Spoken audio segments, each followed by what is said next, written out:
네, 안녕하세요. 7월 2일 와플터치. 오늘 함께 읽으실 본문은 사무엘하 1장 17절부터 27절의 내용입니다. 어제도 이야기를 들으셨겠지만 사무엘상과 사무엘하를 가름짓는 중요한 이야기가 사울의 죽음입니다. 사울의 죽음 이전을 사무엘상, 사무엘 죽음 이후를 사무엘하로 보통 구별을 짓고 있는데요. 그래서 사무엘상까지는 사울이 왕권을 잡은 이야기였다면 사무엘하부터는 다윗 왕조가 본격적으로 시작되는 그 분기점을 맞고 있는 상황인 것입니다. 그런데 사무엘하를 시작하자마자 사울이 죽고 오늘 본문에 어떤 장면이 시작이 되냐면 다윗이 슬픔의 노래, 애가를 부르기 시작을 합니다. 어떤 슬픔의 노래냐면 사울과 요나단의 죽음을 기리는, 애도하는 슬픔을 노래로 만들어서 지금 사람들에게 부르게 하고 있는 그런 상황인 것입니다. 다윗이 슬퍼하고 있다는 것이죠. 그런데 보면 이 다윗이 슬퍼하는 마음을 우리가 굉장히 그냥 간단하게 이웃이 죽었네? 슬프겠다. 이렇게 딱 잘라서 말할 수 있는 것이 아니라 이 다윗의 심정이 굉장히 복잡 미묘하고 혼란스러웠을 것이라고 저희는 추측할 수가 있습니다. 왜냐하면 지금 이 다윗의 애가 안에는 사울을 향한 애도와 요나단을 향한 애도가 섞여 있기 때문입니다. 다윗에게는 사울과 요나단이 정말 양극단에 있는 존재들이었을 것입니다. 사울 같은 경우에는 그의 젊은 시절 일평생 이 사울 한 사람 때문에 두려워했을 것이고 쫓겨났고 걱정했고 불안해했고 살해 위협을 받았던 그런 위험한 존재가 바로 사울이었고요. 이 요나단 같은 경우에는 마찬가지로 그의 젊은 일평생 동안에 그를 정말로 사랑했고 정말 깊고 진한 우정을 가졌고 오늘 본문 말씀 26절에 보면은 다윗이 내 형제 요나단이요 그대가 나에게 얼마나 사랑스러웠냐면 여인을 사랑하는 것보다 내가 여성을 사랑하는 것보다 당신을 향한 우정이 더 진했어 라고 말할 정도로 정말 사랑했던 그런 친구였습니다. 그 두 사람이 지금 동시에 죽은 것이고 이 두 사람을 향한 슬픔의 노래를 부르고 있는 것이죠. 어떤 마음이었을까요? 여러 가지 마음이 들었을 거라 추측할 수가 있을 것 같습니다. 후련했을 수도 있을 것 같고요. 그 평생 동안 자신을 옥매워오던 사울이 죽고 나서 허무했을 수도 있을 것 같고요. 자신의 진한 우정의 사랑, 자신의 친구 요나단이 죽은 것 때문에 너무나 마음이 찢어지도록 슬펐을 수도 있고요. 막 별의별 생각이 다 들었을 것 같습니다. 오늘 본문 아래에 있는 커넥터에 보면은 이 다윗의 슬픔을 가지고 이렇게 이야기합니다. 이 세상에는 우리를 슬프게 하는, 마음 아프게 하는 일들도 굉장히 많다라고 이야기를 합니다. 그렇습니다. 다윗의 마음 안에 이 슬픔이라는 감정이 복잡 미묘하게 섞여 있었던 것처럼 우리의 삶에도 굉장히 복잡 미묘하게 나를 슬프게 하는 것들이 많이 있습니다. 최근에 반지의 제왕이라고 하는 영화를 오랜만에 다시 한번 보게 되었는데요. 어렸을 때 봤을 때는 그냥 선과 악 딱 잘라서 구별하면 편했습니다. 여기는 나쁜 편, 사우론 막 나쁜 편, 여기는 좋은 편, 프로도 반지 원정대 좋은 편 이렇게 딱 구별하고 편하게 봤습니다. 그런데 조금 나이 먹고서 반지의 제왕을 다시 보니까 굉장히 심오하고 오늘 말씀 읽었던 것처럼 복잡 미묘한 사람의 감정이 거기에 섞여 있더라고요. 반지의 제왕을 썼던 톨킨 작가는 크리스천이었습니다.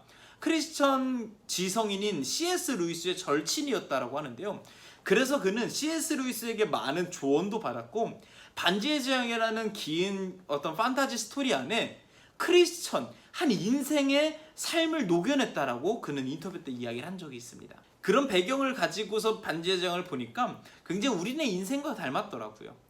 절대 반지라고 하는 어떤 우리의 욕망, 욕구를 가득 담은 욕망의 덩어리, 욕망이 뚝뚝 떨어지는 이 반지를 가지고 이것을 파괴하러 가는 그 원정인 것이죠.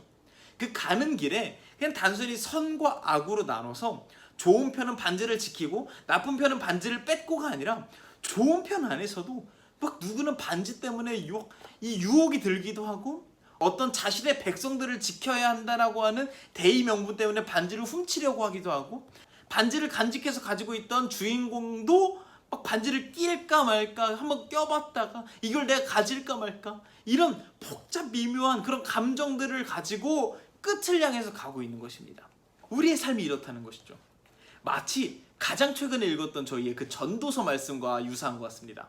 잠언 말씀에서는 굉장히 우리의 삶을 단순 명료하게 딱 잘라서 선한 사람, 악한 사람, 지혜로운 사람, 지혜롭지 못한 사람 이렇게 딱 잘라서 이야기를 했었는데 전도서 저자는 그것이 아니라고 이야기를 했죠. 우리의 인생 가운데 어떨 때는 선한 사람이 되고 어떤 때는 악한 사람이 되고 저 끝에 있는 선한 사람과 저 끝에 있는 악한 사람 그 사이에서 끈적끈적하게 버무려져 있는 우리의 인생, 복잡 미묘한 우리의 삶, 이것을 전도서 저자가 이야기를 했었죠.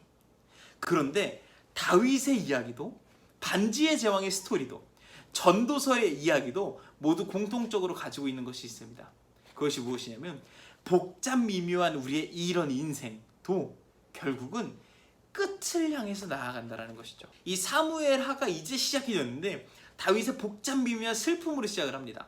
사울과 요나단이 동시에 죽었어. 너무 슬픈데 막 허무하기도 하고 막 복잡한 이런 마음들.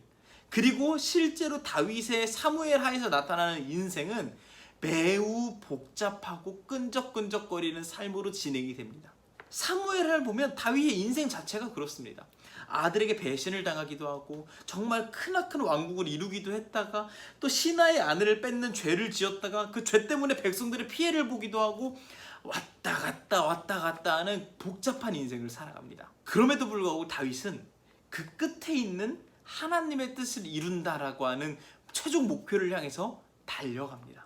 반지의 제왕도 마찬가지입니다.